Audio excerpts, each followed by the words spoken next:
Hare Krishna, if you have received the blessings, please go back to your seat and have a seat so that we can start the class fast. Thank you.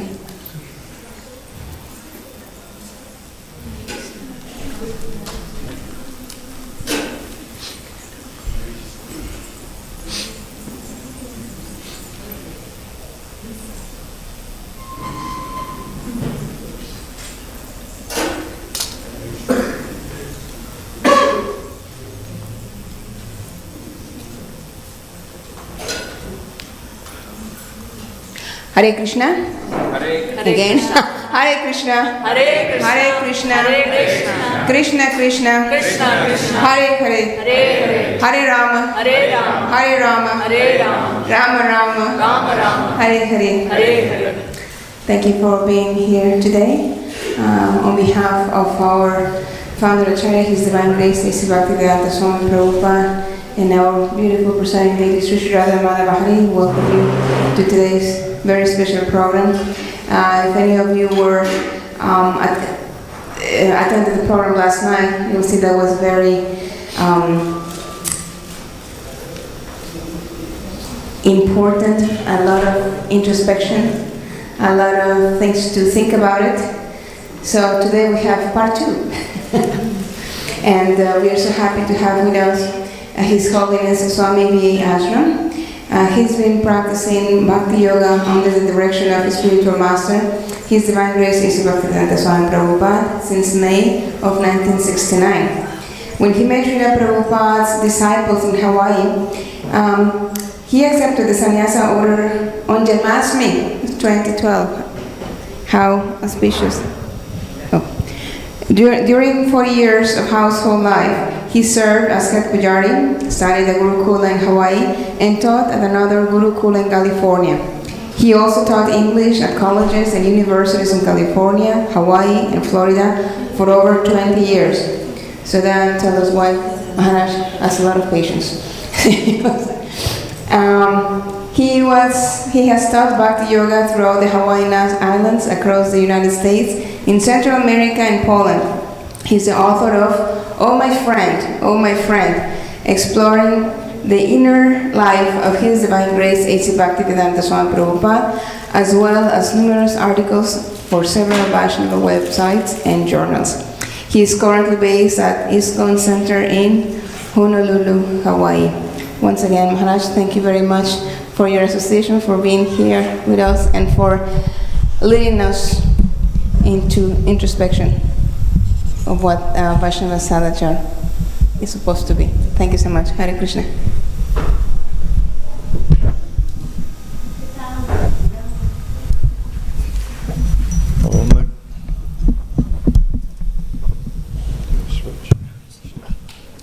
Om Jnanatimirandhasya Jnananjana Shalakaya Chakshurun Militam Yena Tasmai Shri Gurave Namah Mukhaṁ karoti vachalam pangum langhayate girim jatkripat tamahang bande Shri Gurun Dinacharanam.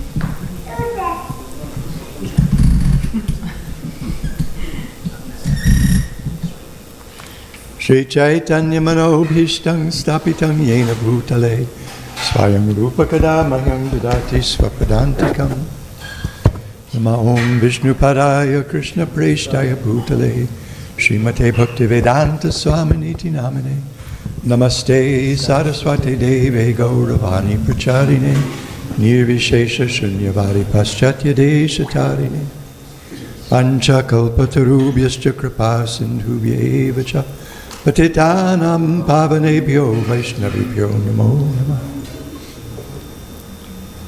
I wonder if I could get some water. I'm not sure my voice is going to match my enthusiasm.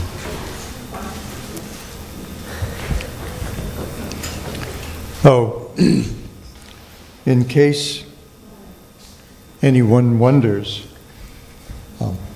what the topic I spoke on last night. Is anyone here who was there last night? Oh, a lot of the same folks, okay. So I have to be careful not to repeat.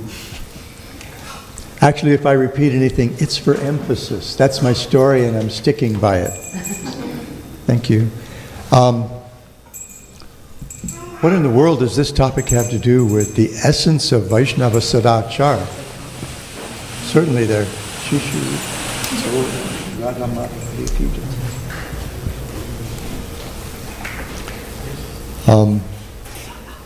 Certainly there must be something more essential.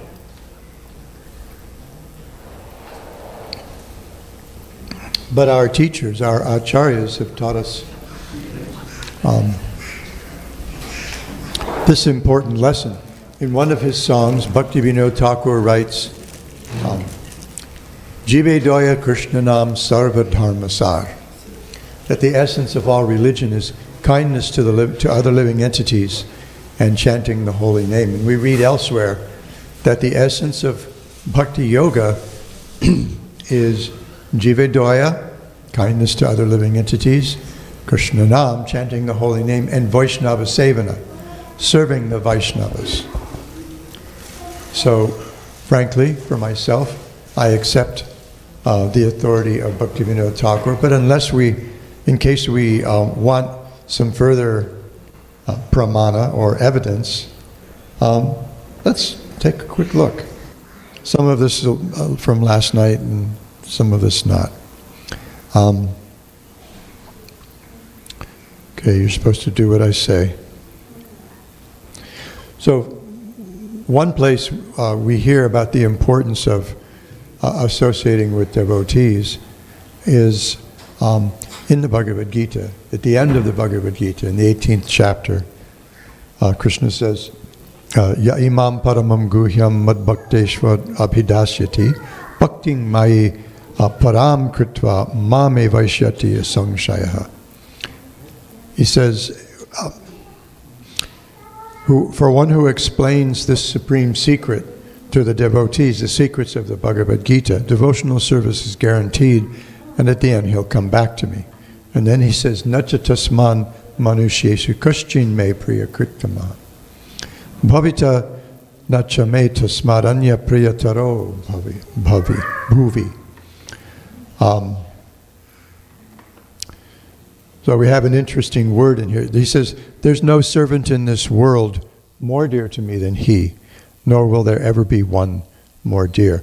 So the word here is, he says priyakritamaha, more dear, and then he says priyatara, dearer. So priyatara is comparative. We have priyata, dear, priyatara, dearer, and priyatama, most dear. I'm a little surprised not to see priyatama here. It's an Anushtup verse, so the emphasis in the padas is a little flexible. It's probably the most flexible of the meters, the chandas. So here he's talking about people who teach the secrets of bhakti to others. But that's actually all of us. We're all teaching by our example. I was just speaking with Rajesh earlier today, and one of the things that occurred to me is that the real preaching means just sharing whatever shraddha, whatever faith we have in bhakti with others, whatever bhakti we have, or even if we only have, or feel we only have faith in bhakti. So that's all of us. And then, then there's also a verse I read last night. I read the translation from Niranjana Swami's book, Taking Care of Krishna's Devotees, from, drumroll, from Jiva Goswami's Madhava Mahotsava. And so he's using this as it's not exactly an epigraph, but it's kind of the epigraph to the introduction. And he says, though one ignores others in attaining one's own goals, those aspiring for prema accept dependence on others with similar goals and tastes. Thus, cooperating with each other, they worked together, keeping in mind the goal of prema. So this is describing the interdependence that the Vaishnavas have with each other. We, as I mentioned last night, we don't walk alone. The famous, I guess he was some kind of yoga teacher, Ram Dass, used to say, we're all just walking each other home. And that pretty much is our situation. So we see the essential nature of this. We know that one of the most important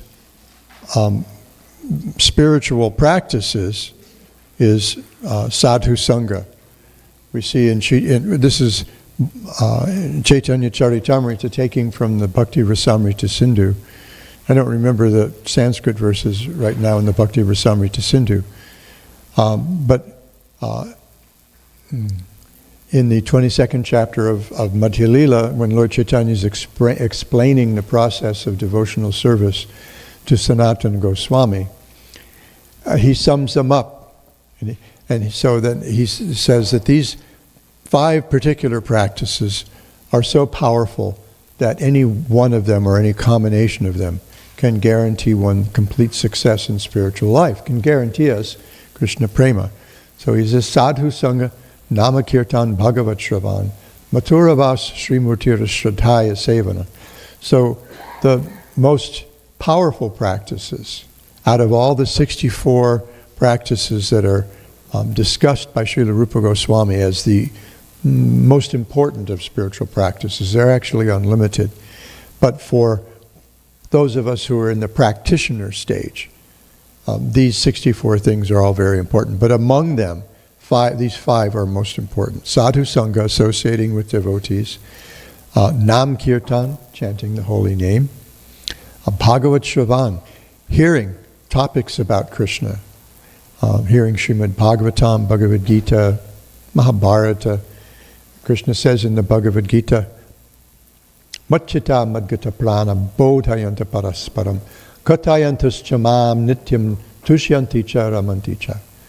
That the devotees, they get their pleasure and satisfaction by getting together and discussing together topics of Krishna. He says, tushyanti cha ramanti cha. This is where they get their satisfaction and their pleasure, ramanti cha. Very strong language, especially the last phrase, ramanti, as well as ramanti. And then, there's one more thing that I'd like to mention, and that is from Sri Chaitanya Charitamrita, the 4th chapter of Antya Lila. So the context for this, people who know me know that I have 2 big interests when I'm discussing texts and ideas. One is context, and the other is connections. I'm always looking for connections, and I was speaking with Rajesh earlier today, and I mentioned that devotees know that this is part of my process. I look for context, because we tend to look at each text kind of discreetly, individually. But they don't, many of them can work alone, but actually they appear in the context of something going on or somebody saying something. So the context here, and the other is connections. I like to, when I'm about speaking on a verse, I'll look in the purport and in the Acharya's commentaries, Jiva Goswami's commentary, Vishwanath Chakravarti Thakur's commentaries, but also especially in the 10th canto, Jiva Goswami and Sanatana Goswami's as well. And I'll look for the verses, first of all, verses they quote. And then I'll look for verses they allude to, that they make an indirect reference to in the purports or the commentaries. And then I'll look for verses that are suggested just by the text. That, Krishna might say something that Krishna says in the Bhagavad Gita, but in other words, and not mention that this is, what Krishna says in the Bhagavad Gita. He's just kind of sharing it.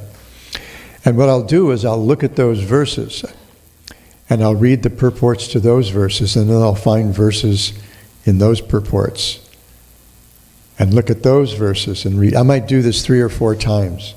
When I was, hard to believe, I know, I was actually a young person once, and I spent 3 of those years as a young man in the U.S. Navy as an intelligence analyst. Part of my job was sending requests to the Defense Intelligence Agency to change the information on different targets in the different databases that we had of targets, especially in Southeast Asia. This was back in the 60s during the Vietnam conflict. And I was I'm a writer, always was, I guess. And so I was always making sure that I had the right word. So I had a college desk dictionary on my desk. And sometimes I'd look to make sure that I had the right word. I'd look for alternative words, trying to figure out which is the clearest of all the words so that these people would accept my suggestions. Actually, it was a part of an ongoing battle that I had as a 20-year-old kid with the Defense Intelligence Agency to get rid of gobbledygook in government communication. Government communication is known for all kinds of gobbledygook, including the infamous passive sentence, where nobody has any responsibility for doing anything. Things get done or happen to someone. So this was kind of part of my thing. But sometimes I'd see another word on the page and I think, oh, that's an interesting word, and that would remind me of another word. And sometimes I'd get lost in the dictionary for 15, 20, maybe even 30 minutes. And the Marine gunnery sergeant who worked with us would look up at me and he says, "Willie, you playing with that dictionary again?" So anyway, I do the same thing with the verses. I'm always looking for the connections. So here the context is, Sanatana Goswami has come to from Vrindavan to Jagannath Puri to spend some time with Lord Chaitanya Mahaprabhu. And along the way, as we might know, he picked up some kind of infection from bad water, drinking bad water. And so his body had broken out in oozing sores. Srila Prabhupada describes it somewhere as eczema. And so by the time he got to Puri, he had these oozing sores all over him. And he decided, I will not go to the temple because the pandas, the priests there, are so, well, let's face it, a little full of themselves. And they're afraid that if even a lower class person's shadow falls on them, on their body, they have to go take a bath, change their clothes and everything. Not to mention somebody who's got these weeping sores all over his body, if they bumped into him, oh my God, they'd probably have to commit suicide or something. So he decided not to, and Lord Chaitanya, he's reflecting on how affectionately Lord Chaitanya treats him.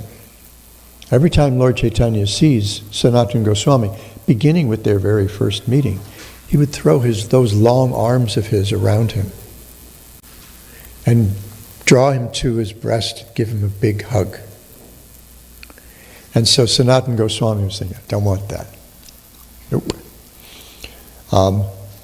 So he stayed out at Siddha Bakul with Thakur Haridas, who also didn't go near the temple just because of his birth. So Lord Chaitanya knew that Sanatana Goswami was there. And Sanatana Goswami had decided that because his body had become useless, he'd just get rid of it. So he made a plan. Anybody know what his plan was? Rath Yatra. He figured when the Rath Yatra happened, he would throw himself before Lord Jagannath's cart and commit a kind of spiritual suicide.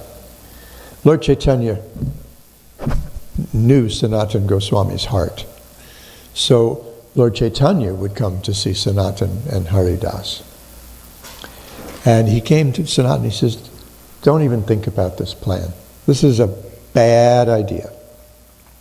Listen, if I thought you could get Krishna prema by committing suicide, Lord knows I would have done it a long time ago. And you're thinking, oh, I must be disgusting to the Lord. He says, but what kind of friend would I be if I were turned off, just because you have these sores on your body? The example that he gave was that of a mother. This is the mother doesn't freak out when the child spits up on her or passes stool on her. It's a part of her burden of love. And besides, I'm a sannyasi. I'm not allowed to discriminate in any way. Everybody's God's children, right? And then he said, there was some further discussion. Haridas Thakur joined in as well. But then he came to this point. He said, Prabhu kohe Vaishnava deha prakrita kabunai aprakrita deha bhaktir chidanandamoy. Lord Chaitanya Mahaprabhu said, the body of a devotee is never material.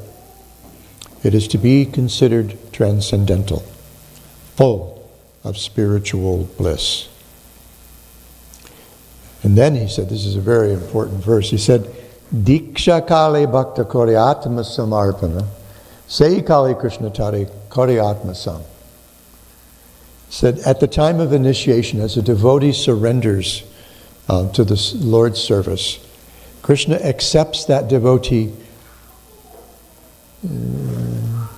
He says he accepts that devotee as being as good as himself. The phrase he uses is atmasam, the same as his own self. And then again,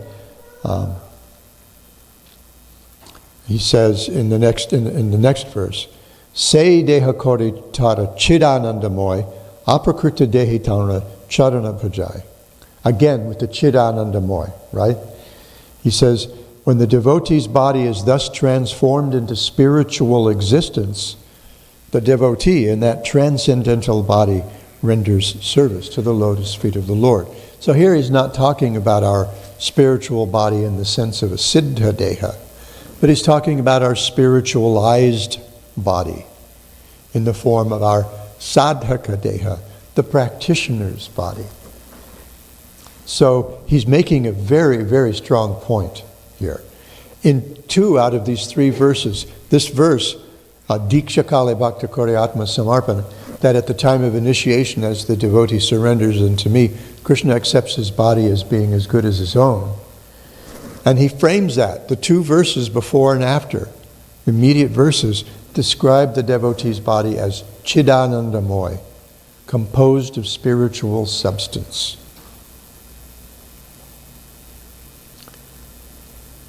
And then he goes on to tell Sanatan, besides, I have some plans that I intend to fulfill with that body. So, and he says, you have surrendered that body to me. It's not yours to do with as you like. It's mine. You've surrendered it to me. And I have some things I intend to accomplish through that body. So you can't go throwing it away. Don't even think about it. So this is a really important point. When we talk about the sadhaka deha, the devotee's practitioner's body, there are some implications to that consideration. So this kind of underscores or highlights the importance of serving devotees. Because even taking care of their apparent material needs, we're actually serving a body that's at least becoming spiritualized, at least to the extent that the devotee is surrendering to Krishna. That body becomes spiritualized. And the analogy that Srila Prabhupada uses to illustrate this is that of an iron rod. You take an iron rod And there it is. It's iron, and it's hard, and you don't want anybody to hit you with it. But if you put that iron rod in a forge where the fire is very hot, it gradually heats up to, I don't know how many degrees it would be, something very, very, very hot. And practically speaking, it serves many of the same functions as fire. It generates heat and light. You can ignite things with it if it's hot enough. It's like fire. It's still an iron rod, but practically speaking, it's like fire. So the bodies of the devotees are kind of like that. And there's an implication, especially when we consider this coming from Lord Chaitanya Mahaprabhu addressing Sanatana Goswami, and that is,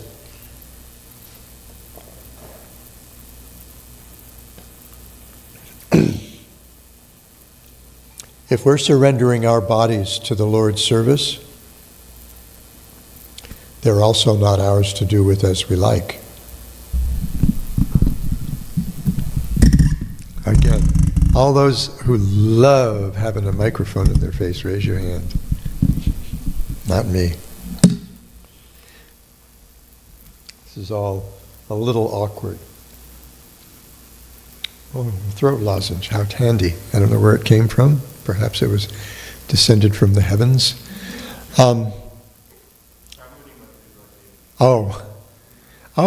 Maybe I should just go ahead and use it. I was afraid that the clacking on my teeth and the sticking out of my cheek would be distracting, but I am going to accept this mercy. Lemon mint. Thank you.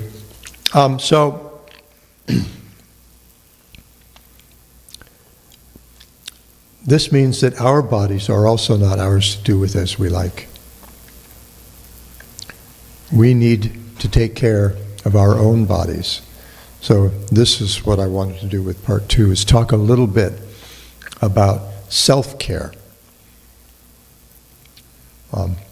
I've spoken about this a little more loosely from time to time when it comes up in the context of, I guess, the verses that I'm giving class on.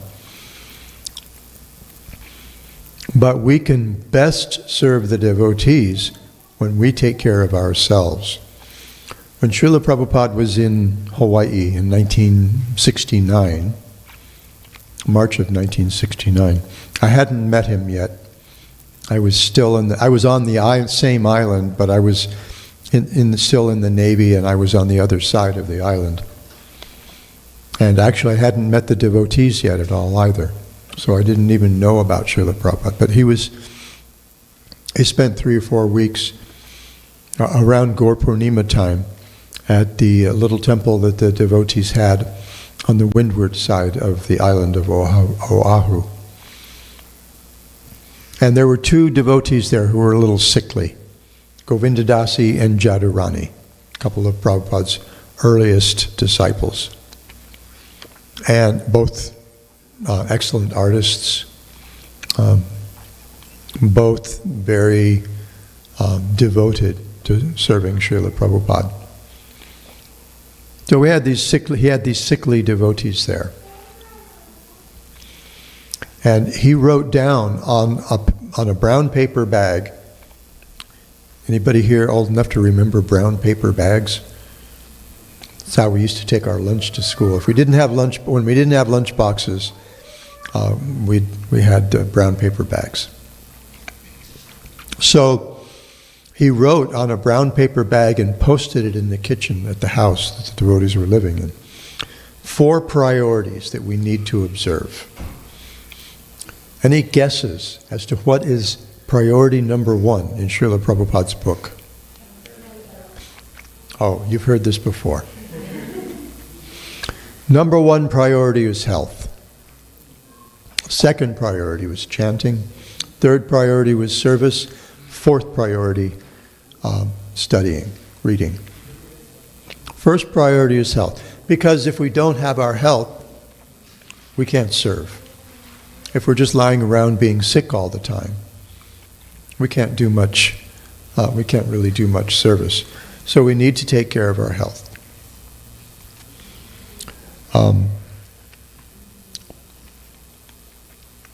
We know the similar thing that we note on the airplanes.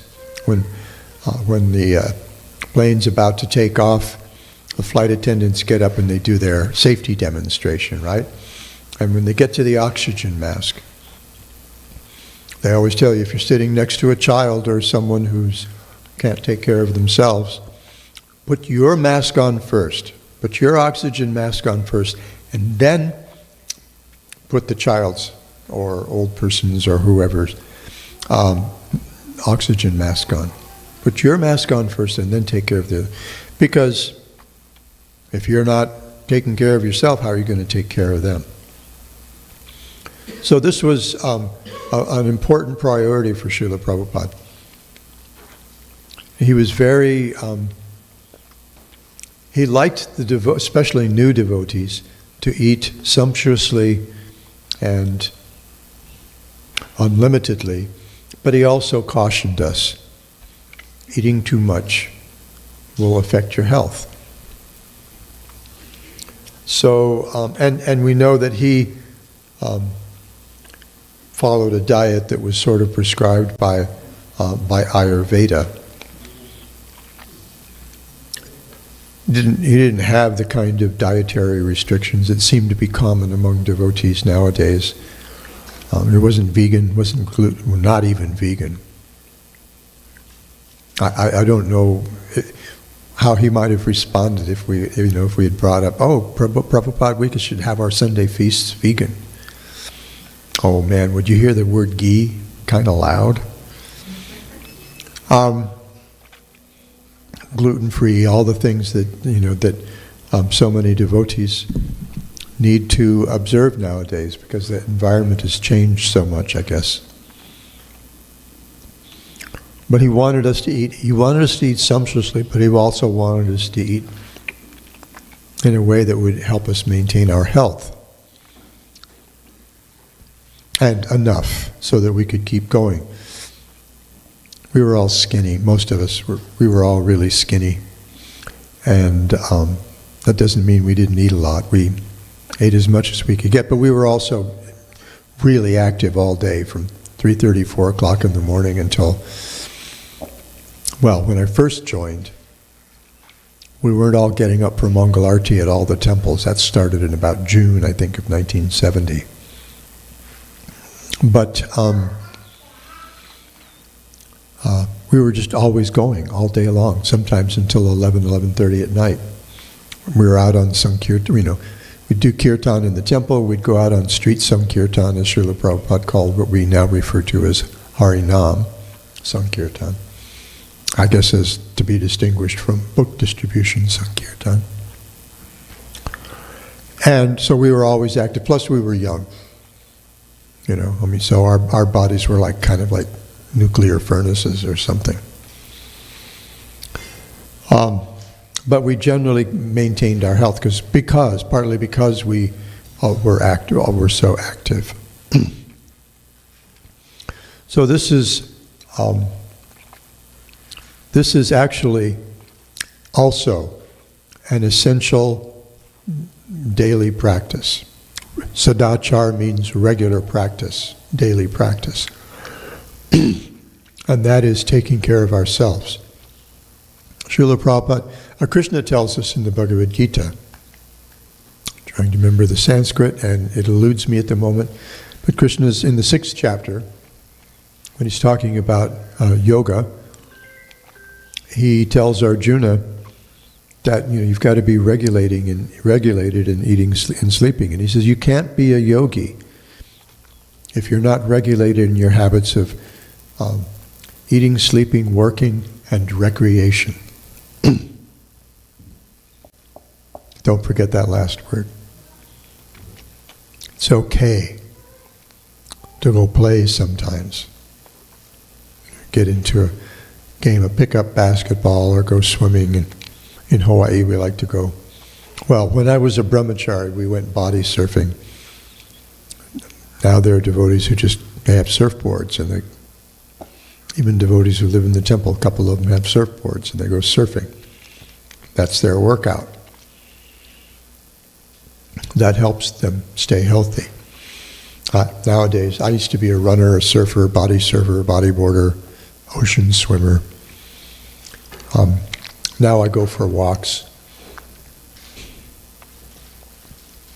Oh, and when I have a chance, I go for a swim because I live a couple miles from the ocean. But this is really an important thing, is that we take care of this vehicle. I used to compare tilak to the sticker on the side of a government car. It says, City and County of Honolulu for official use only. When we put tilak on our bodies, you might think of we're marking it as a temple of the Lord. What's the temple of the Lord used for? It's used for serving the Lord. So this vehicle becomes dedicated, at least to some extent, some of the time, depending on where we're at, to serving Krishna and his devotees.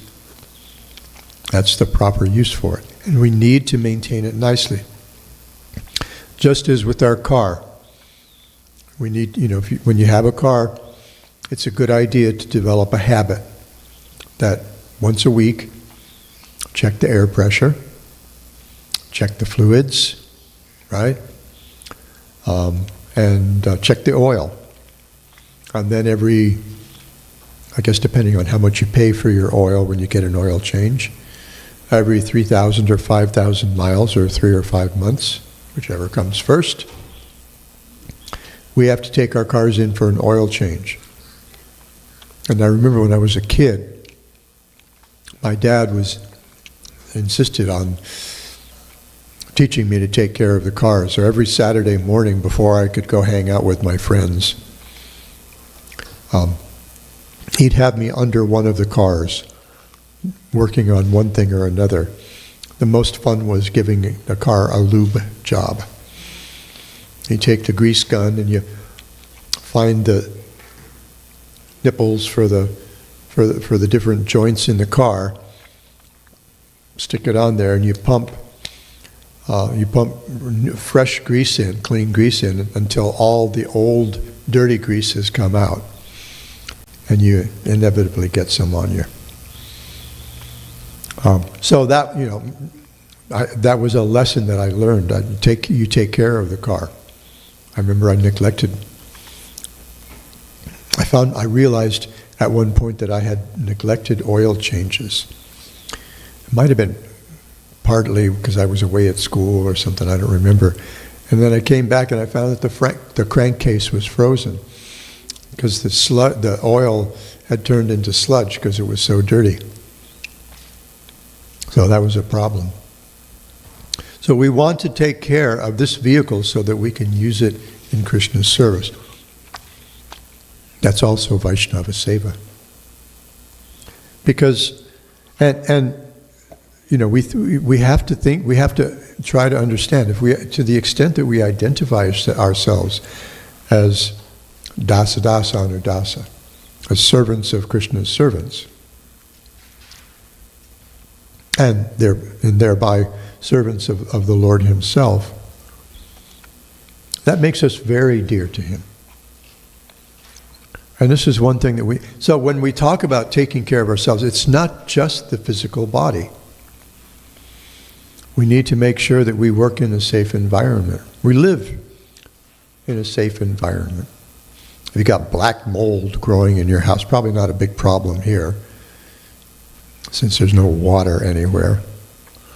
But if you've got black mold growing in your house, you've got to eradicate it somehow. Or what's that stuff? Radon from the basement or the floor or something. Older houses sometimes have. Watch out for those things. But also, watch out for your mental and emotional health. When we have problems, we should find someone that we can speak with. to help us work our way through those problems. The American writer Ernest Hemingway wrote that the world breaks everyone. Some of us get stronger in the broken places. Anyone ever broken a bone? How many broken bones? I've got a whole list of broken bones. Both collarbones, my wrist, 9 ribs. Anyway, especially shortly after the bone has knitted and repaired itself, you look at the x-ray and it's bigger. I remember looking the first time, the x-ray of my, I think it was my right collarbone I broke first when I was 13, left one when I was 16, wrist when I was 17. Anyway, it's larger there. There's more bone around the place where it was broken. So it's stronger. So I think Hemingway might have been thinking of something like that when he said that. We want to watch out for our emotional health.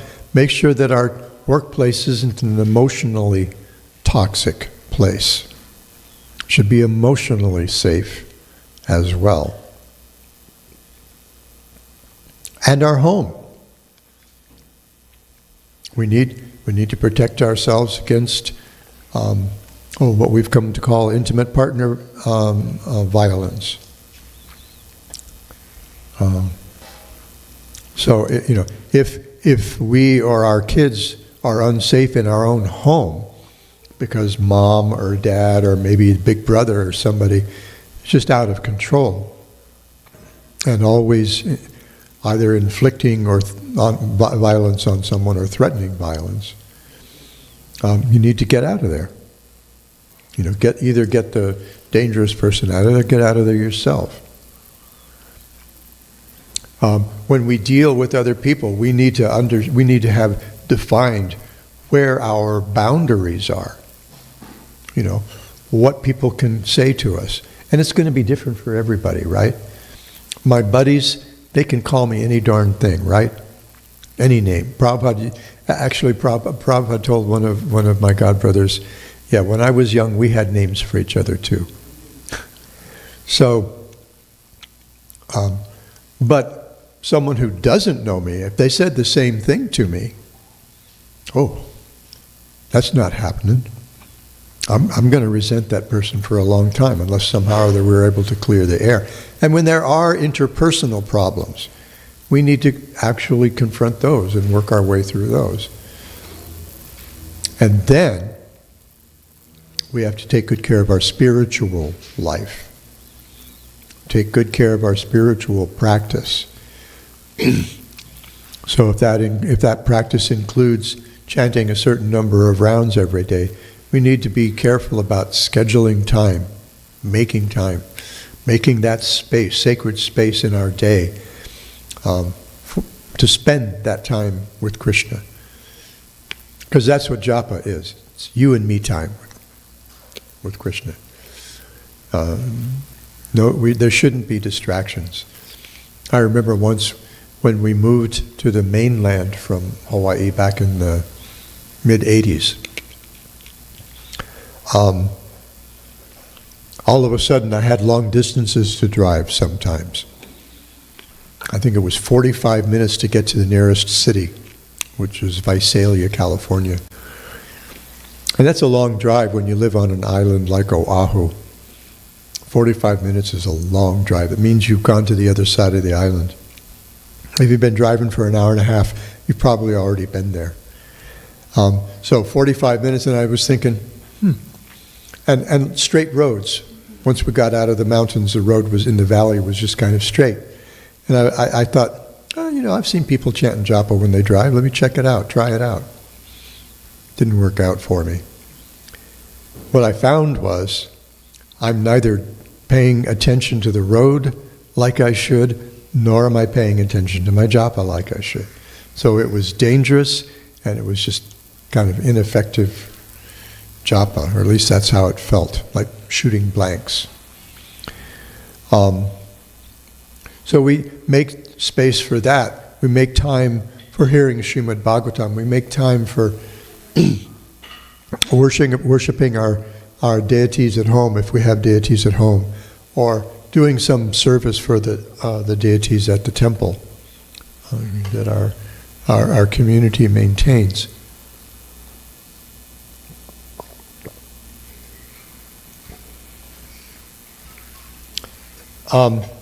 And paying attention to the symptoms of old traumas. We were talking about traumas a little bit last night.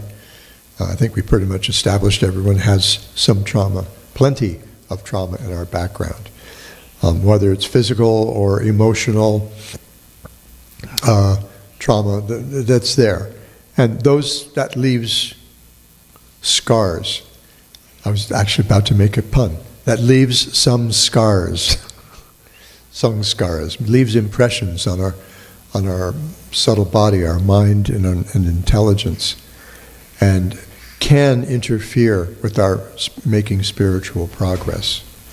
So then we need to deal with those as well. We need someone that we can speak with confidentially, and especially someone, if it's something that really gets in the way, we need to make sure that we have someone that we can speak with who can help us go through those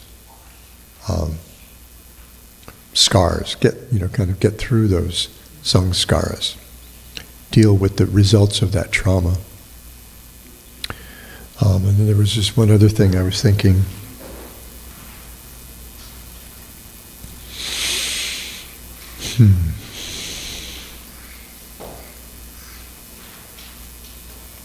Anyway, there's so many aspects to taking care of ourselves. We need to watch our cash flow, right? We need to keep an eye on your bank balance all the time. We used to use checkbooks. Anybody? I didn't even get a checkbook. I think I got a checkbook when I first opened my account. Then there was something, the credit union I belonged to was hacked a couple of years ago. And I had to get new accounts. They never sent me checks for the new checking account. We don't use checks now. We just use debit cards, or we pay online or whatever. But we used to be able to keep track of it, or we used to know that we were supposed to keep track of our bank balance by making all the entries of deposits and the checks that we wrote in the register in the back of the checkbook. So we need to take care of that as well. We need to look after our family's well-being, emotional, physical, and whatever, spiritual as well. All that's part of self-care, and all that's part of an essential, regular spiritual practice. And then, as long as our health is good enough, our spiritual health, our physical health, our emotional health, mental health, then we can do nice service to those Vaishnavas who are so dear to the Lord. We read, I think, from the read from the 9th canto last night, wasn't it? About the Lord telling Durvasa Muni, who had come to him to be pardoned for his offense against a devotee. And the Lord told him, I can't live without my devotees. I completely depend on them. They're always in my heart, and I'm always in theirs. There's just no difference between us. I can't forgive you for your offense against a Vaishnava. So, of course, his instruction from the Lord was that he had to approach Ambarish himself. So anyway, we want to watch out for all these things to take good care of ourselves from all angles, on all levels, from our physical health to our spiritual health. And that makes it easier for us to, day by day, serve the Lord and his devotees. And therefore, we find that quotation from Jiva Goswami one last time.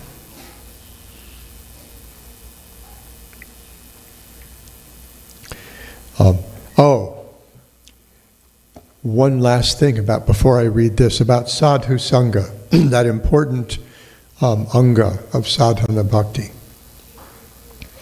Srila Rupa Goswami, when he brings up sadhu sangha as an anga of bhakti in the Bhakti Rasamrita Sindhu, he gives 3 qualifications for the kind of devotees we want to associate with.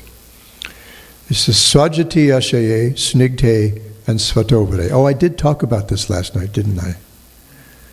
Didn't? Oh, I thought I had a kind of a hook for that. So here, the hook is that he says, depending on others with similar goals and similar tastes. So Srila Rupa Goswami says there's 3 qualifications for sadhu sangha. First is swajati ashaye. Jata has to do with kind, or birth, or class, or something like that. So that's the similar goals and tastes. They share our aspiration for Krishna bhakti. The second is snigdhe, he says. Swajati ashaye snigdhe. Snigdha means affection. It also means like oily. But here it's like it's affection in this context. So some devotees refer to Sajati Ashaye as like-minded. I frankly prefer to characterize it as like-hearted, because I think it's more to the point. The Bhagavat religion is more about the heart than anything else. We can use our heads to soften our hearts by hearing about Krishna's name, form, qualities, and pastimes. And then the third is svatovare. Sva means self. And vara means superior. So svatovare means more advanced than we are. So as much as possible, we want association of devotees who share our vision, share our goals and tastes. And sometimes that can become very particular, especially, I guess, as we become very advanced. Affectionately disposed toward us, like-hearted, affectionately disposed toward us, and at least a little more advanced than we are. Because we want to hear. Now,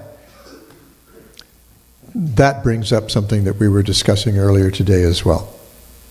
And that's a pastime of Krishna's from the Mahabharata, where at one point Krishna gave a challenge to 2 characters in the drama. One was Duryodhana and the other is Yudhishthira. And his challenge for Duryodhana: go find someone more qualified than you are. Go find someone superior to you.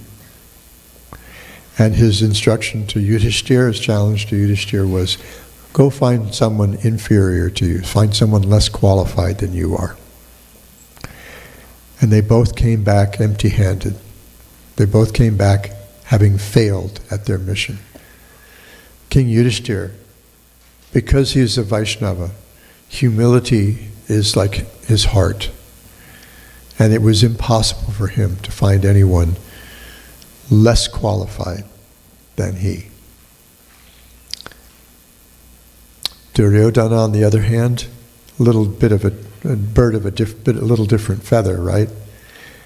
Because he was so arrogant, so full of himself, so full of grievance, right? I mean, his whole life was grievance. It's my throne. I should be the heir to the throne. The heck with these cousins of ours.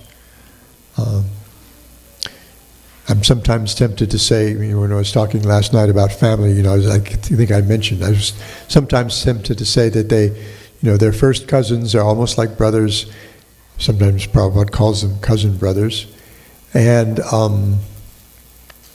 they grew up together. They were educated together. Sometimes I'm tempted to say they played together, but they played a little rough. especially Dushasana with Bhima, they tried to kill him and so many things. So Duryodhana was unable to find anybody superior to him, of course. So when we're thinking of looking for someone more qualified, that, to the extent that we have humility, that could be anybody. Frankly, I have devotees who approached me as students, and I fall flat on the ground at their sincerity. I worship their sincerity. And I aspire for that degree of sincerity. So hard to find, not hard to find someone more qualified than me. So I'm listening to everybody, taking advice as much as I can from everybody. Sometimes even when their intentions don't seem so benign. Okay, the clock says I should stop right now. Well, depending on which clock I look at. Oh, now. And I'd like to entertain any discussion, if anyone has any comments, any questions, any objections.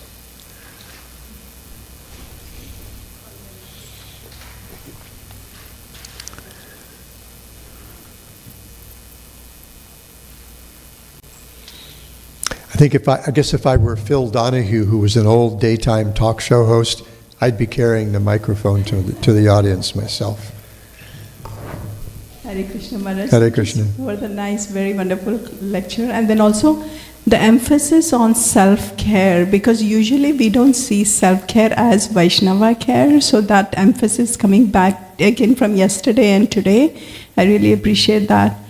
So one other thing, when you said the priority list, right, the health and then the chanting, and then you mentioned service and then hearing. So I've heard also a different version where it was more like health, hearing and chanting, and then you do the service. So, and then I just wanted to share personally, for me, hearing plays a big role in my life. Oh, God. Like when you talked about the emotional health, the mental health, like I work in the corporate world, so Monday through Friday, there's just so much going on, but I feel that whenever I listen to Krishna Katha or even any of the classes, even sitting here, it just purifies and realigns my emotional and mental health to where I need to be. So I feel that I don't see hearing as just like a service, but rather it is also a very core part of me where it makes me aligned. Just not in the spiritual, but also in the physical and emotional health. So I just wanted to share that it also is not just that way, but also more to it. Yeah, I mean, hearing. I think he wrote reading or studying, not to be dismissed, but he wanted to make that point that the first priority is health and then chanting. But it's a fact. We need to have heard in order to chant. If we're going to discuss Krishna's Nam, Rup, Guna, and Leela with others, his name, form, qualities, and pastimes, we have to have heard about them. And of course, if we hear, and that is such a, it's right there among those 5 most important out of the 64 main angas of sadhana bhakti. It's not at all to be neglected. That should be part of our self-care routine. I was just looking today at my friend Mahatma Prabhu's website, and he's got a page on his website for people who think they might want to become his disciples, want to be initiated by him into bhakti yoga, and the things that he asks that those aspiring to accept initiation from him do is read an hour a day and listen regularly to Srila Prabhupada's lectures, to his lectures, and to the lectures of other devotees. I mean, there are so many lectures. It's crazy.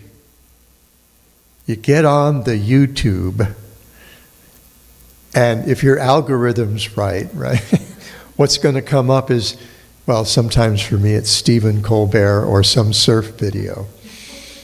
But what I want to come up more and more are talks by, Radhanath Swami, Bhakti Vijnana Goswami Maharaj, Hari Parshada, or what's his name? Starts with an A? Amrendra Prabhu. Those, or Radhika Raman. Oh man, I can listen to Radhika Raman all day, every day. That same lecture. I'll listen to, he's got these talks that he gave at ISV on the glories of Srimad Bhagavatam. Those are in my gotta watch playlist. So, there's no dearth of opportunity to hear. As we're driving to work in the morning, what are we going to listen to? The AM talk jocks, or NPR, or a lecture given by some Vaishnava who's been deeply probing Vaishnava Siddhanta and Achar. Give me that any day. That's a wonderful point, and I'm glad you brought it up. That's not to de-emphasize, not to denigrate the importance of studying or hearing in any way. It's a core part of our practice, the hearing, chanting. But he also wanted to make sure service got done. So don't let your so-called propensity to study get in the way of your doing the practical service to keep the mission going and growing. So, going and growing, 335, right? I saw the sweatshirt. Hare Krishna, thank you. Shama Mohini. Thank you, Maharaj. No, it's not working, but it's okay. It's lovely.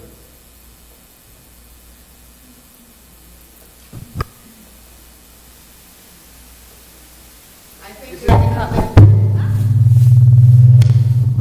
Wow, that was exciting. Okay. Oh, there we go. Yes, so I think it was summarized during the classes at the special classes. It was summarized on sadhana in service, because it was the issue of do I read, do I not, do I hear, do I? It's okay, Prabhu. So just tie it onto health, sadhana, and then your service. So that's in that way everything that it belongs to sadhana, but that is going to help us out, it's not there. And another thing, like sometimes we're listening constantly, we love listening, particularly, lecture from Prabhupada, we read, or Guru Maharaj. But sometimes when we have to leave some time for us to understand, to assimilate, to introspect, because otherwise it's like we are understanding that we are just expressing somebody else's expression or somebody else's connection. It's like we're chewing the chew, per se. And we are not given a chance to really interact or see how this is applying to my life, because after all it's not just reading, it's reading comprehension, but also applying, right? We need to apply to these teachings, otherwise it's not about reading, it's about Srila Prabhupada said, right? We have to study Bhagavad Gita, and above all this, lead Bhagavad Gita, how are we going to do it if we don't really assimilate and we have introspection, share the realizations? Because whatever realization, like for example, my husband could have, that's his personal realization. I may have something else that I may have a different connection to understand a particular thing. This is a big problem. I've been living in the Honolulu temple for just about 5 years. I moved there in mid-December of 2019, just before the world clamped shut. And I felt very fortunate, actually. I thought, well, I've got to be stuck somewhere. I'm going to be stuck here at home. But this is a problem for temple managers. There's so much service that needs to be done, and in our temple right now, so few devotees. I actually felt, part of me, felt terrible about leaving Honolulu just when I did. Because we'd had a couple of devotees move out. We had a couple of devotees visiting who were doing a lot of service, helping us keep things going. And then, so they're gone. They left last week. One at the beginning of the week and one in the middle of the week. And then I left the other day. And then tomorrow night, there's another devotee who's been there doing so much service for the last 3 months, and she's leaving. And I just thought, I'm leaving the temple in a terrible spot. So this is a problem, an ongoing problem for temple managers, how to find the balance in a devotee's schedule. And this is a place where I butt heads with our temple management all the time. Because devotees need quiet time, down time to assimilate and work on the things that they're hearing, but also as we're becoming purified, a lot of the impurities are rising to the surface, and we have to deal with those emotional traumas that have been buried very, very deep. Sometimes they come up, and they could get in the way of our slow down our progress a little. So devotees also need the recreational time, which is just have fun, blow off steam, go nuts, time. But they also need quiet time for introspection, so that we can try to assimilate, as Shama Mohini says, assimilate what we're hearing. There's a difference between hearing it and actually assimilating. It's just like, my grandma never really said this, but I use this all the time. It's like grandma used to tell us, you should chew every mouthful of food 30 times. It breaks it down into really small things. It mixes your saliva, which has lots of enzymes in it, and it helps the food become part of your body, become assimilated into your body. So that's the difference between jnana and vijnana. Vijnana is realized knowledge. It's been assimilated. It's become part of us. And the opposite of that, I don't know if anybody's seen old Popeye cartoons, but there was a character in the old Popeye cartoons called Wimpy, who was addicted to hamburgers. And he would just go, oh, oh, oh. He would just just swallow a hamburger whole. That's not going to get assimilated. Fortunately, not going to get assimilated. But so we want to leave devotees. I'm not a manager. I'm just grandpa and a teacher and that kind of thing. The guy who mows the lawn. I've had people say, "You're the lawn mowing guy?" And nobody else seems to know how to do it, or to want to go out there and push the lawnmower around our acre and a half. But so I have a little freedom. I have a different perspective from the manager. And I respect theirs.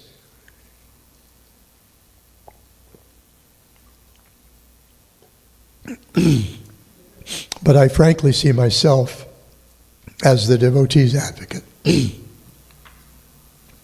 that okay? Might have to be okay. I might be done. Is there anything else? I live for questions. Five of my favorite words are when one of the devotees approaches me and says, "Maharaj, I have a question." Boom, they own me. Yes, Prabhu.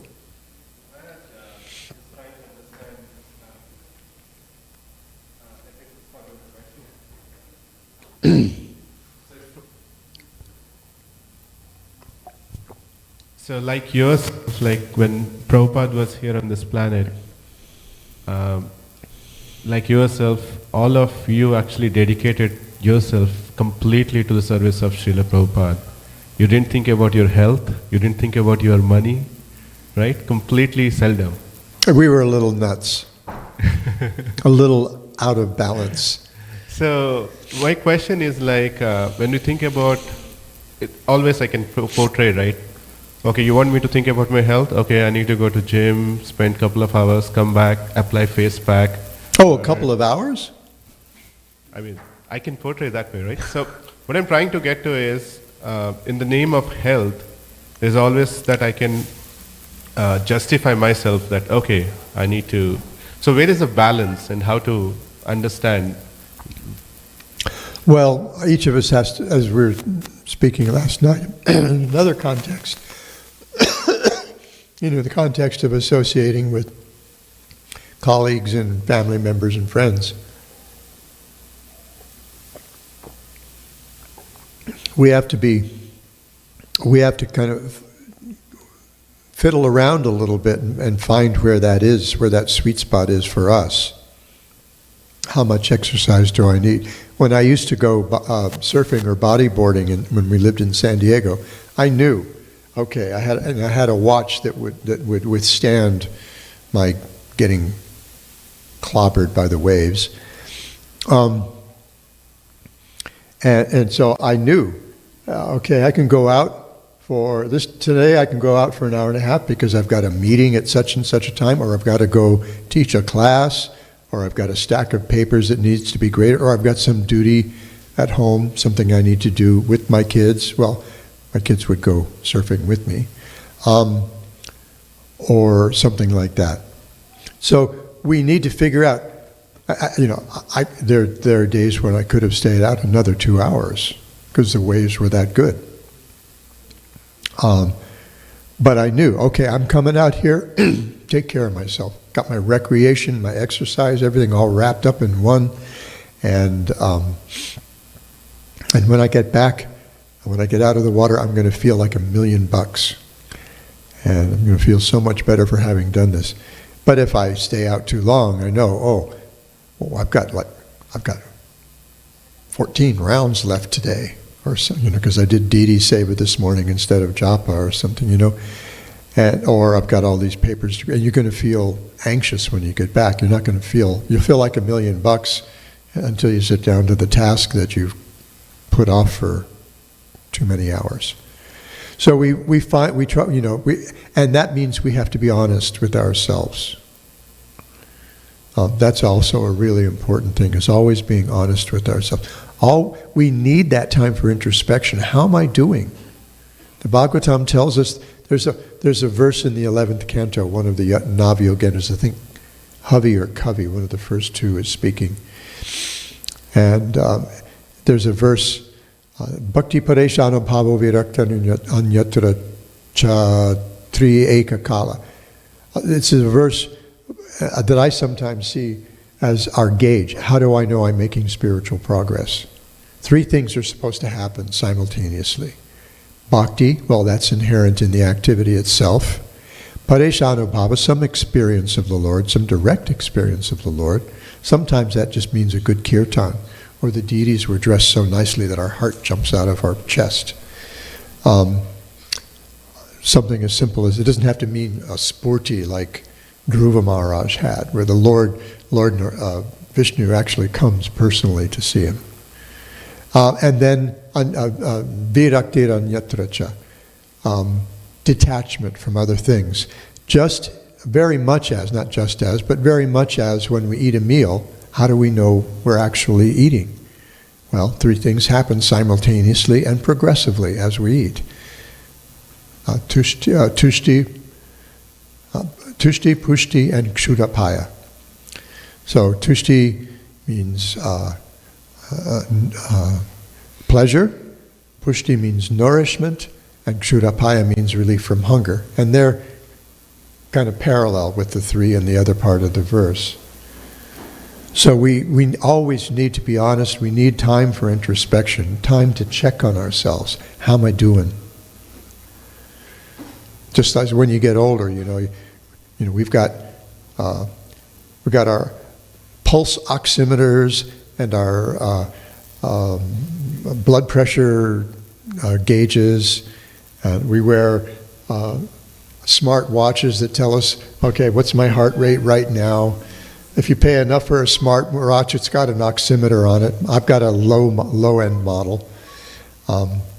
So, we're always, especially when we get older, we're always thinking about this. And when we're young, as Rajesh said, we didn't, we were nuts. We were so out of balance.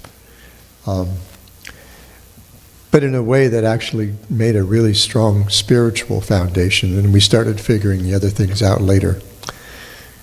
Sometimes a little too late. Yeah, that's a really good. That's a really good question. It really boils down to being honest with ourselves.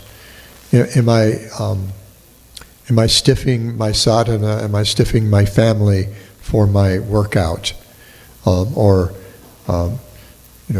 If recreation includes a baseball game, do I really need to wait further to when there's a twilight doubleheader?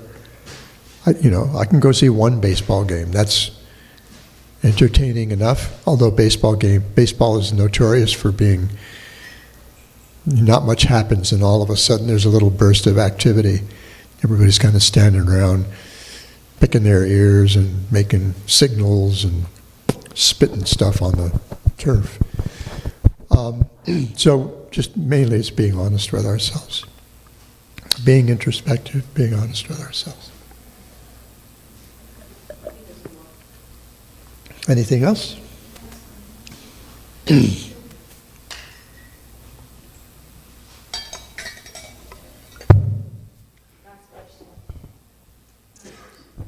Last question. This is very practical. So one of my daughter is vegan.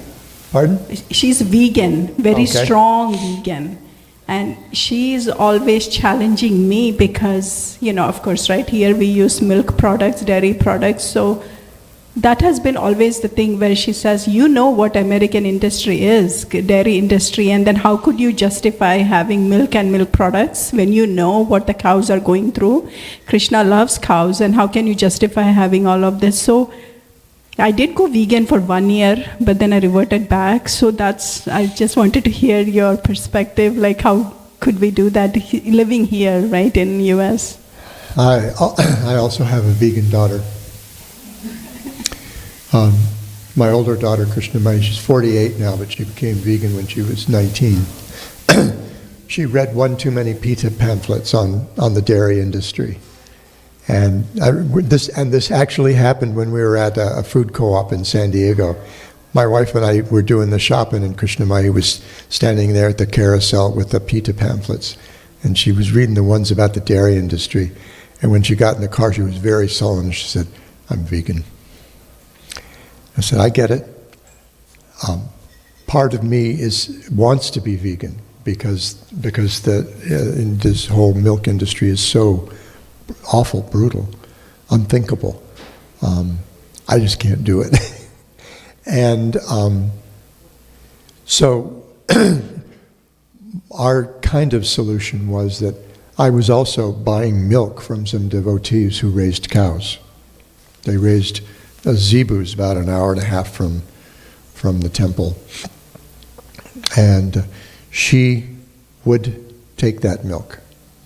I had milk, and I would make a couple gallons into yogurt for the week, and she would drink that milk and eat that yogurt. And now she's got her son. He's 15, probably still. I don't know. I think he still might have milk sensitivity. So she has a vegan household, and her husband sneaks cheese at work, keeps it in the fridge at work. She said, I found the receipts in his pockets when I was doing laundry. She thinks it's cute. So yeah, it's. We do understand it, and we just let them know that we do understand. And so, how do we deal with it? We do the best we can. I have a spectrum for milk, and the bottom of the spectrum is if they use hormones. No, thank you. And it goes goes all the way. It starts at the top, local grass-fed cows raised by devotees. and then it kind of goes down there. I like local stuff. Well, I like devotee stuff, so I would accept something from Gita Nagari. You know, and it goes kind of down like that. And where I won't go, where I won't take it, I won't go near it, is the hormones. You know, if they use it, I mean, that just shows complete contempt for the cows, actually taking care of their health and stuff. They just want to pump them up so they make a lot of milk. That's a bridge too far for me. And I try to minimize my milk intake too. I mean, you know, we'll take cups and cups of sweet rice and eat, you know, a pile of sandesh and have a grilled cheese sandwich or something like that. But Prabhupada said a cup in the morning, a cup of milk in the morning, a cup of milk at night. You don't get carried away. So, you know, make whatever concessions that maintain peace in the home. You do. You're cooking, and make a special for her without any fuss, I assume. And we did the same with Krishna Maya. We didn't give her any grief about that. Thank you, Maharaj. Great question. Thank you. Very practical. Any more questions? So we just have a couple of minutes to close. So a big round of applause to Maharaj for a nice class. So Maharaj will be giving Srimad Bhagavatam classes at the temple tomorrow morning and Monday morning.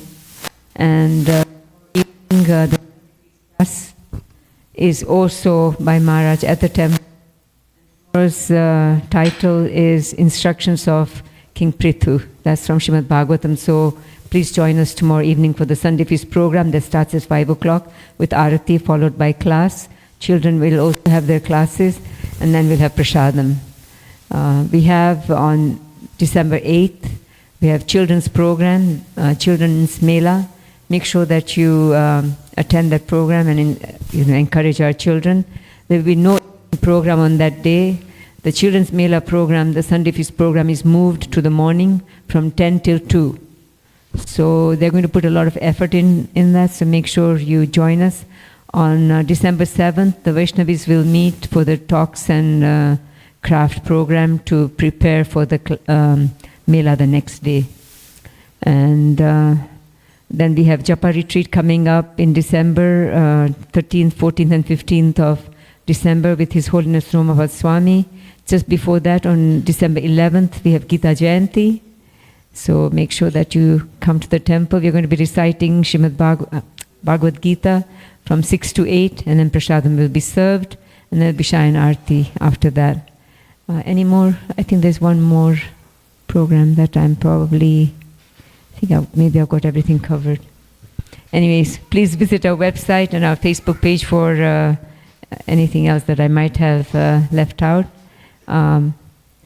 Thank you for bringing the prasadam. I know some of you brought prasadam for this evening. Heartfelt gratitude to you. Prasadam is going to be served soon, so there's going to be Shayan Arti. So as you know, you can either attend the Shayan Arti or have darshan, and then you can, if you are in a rush, prasadam will be ready anytime you are ready for the prasadam. Once again, thank you for bringing the prasadam, and congratulations to Shri Nandananda Prabhu and Annalila Mataji. They are celebrating their 20th wedding anniversary today. Many congratulations, and wish you many more. Hare Krishna. There's some malas for you. What you guys can do, you can exchange them in front of the deities. That might be better than us giving them to you. So, a very special day for you both, I'm sure.